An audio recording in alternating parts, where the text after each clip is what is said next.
In this video, I'll be sharing with you how you can transfer US dollars to a local Jamaican bank account locally, right? So that is if you have some US dollars in say NCB and you want to transfer it to a Scotia bank account or vice versa. Now to achieve this, you literally have to send a wire transfer just like you're sending an international transfer. So this means that you need a SWIFT code for the bank account that you're sending the money to. Right? So now let's go on Scotia's website and take a look at what you would need to do if you want to send some money from NCB to a Scotia US account.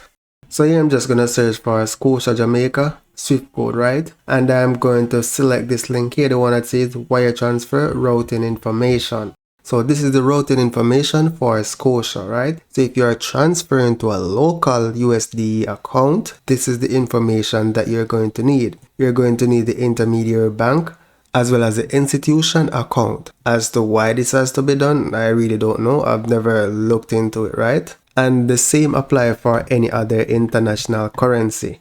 Now, if you're doing a interbank transfer, say Scotia to Scotia, that's fine. You don't need to do this. But once you're going cross bank, NCB to Sagicor, NCB to First Global, you're going to need the routing instruction for that bank. So let's log into NCB and take a look at what you would need to do. So typically you're going to be adding a beneficiary, whichever bank you're using, right?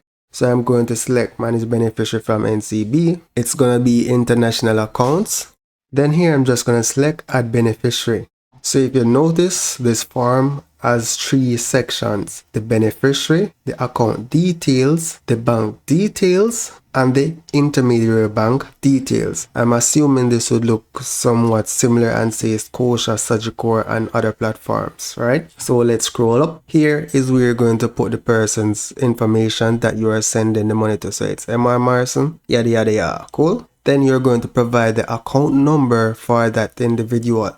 Then you're going to select the currency. Here you can look up the beneficiary bank. So let's say Scotia, right? So you can select look up and search for Scotia. You're going to select the one on Duke Street, right? Now if you notice, the SWIFT code that it is using is the one from here. Now if you were not able to do a lookup, you could select unable to find bank and then enter the information in this section. So I'm just going to do a lookup.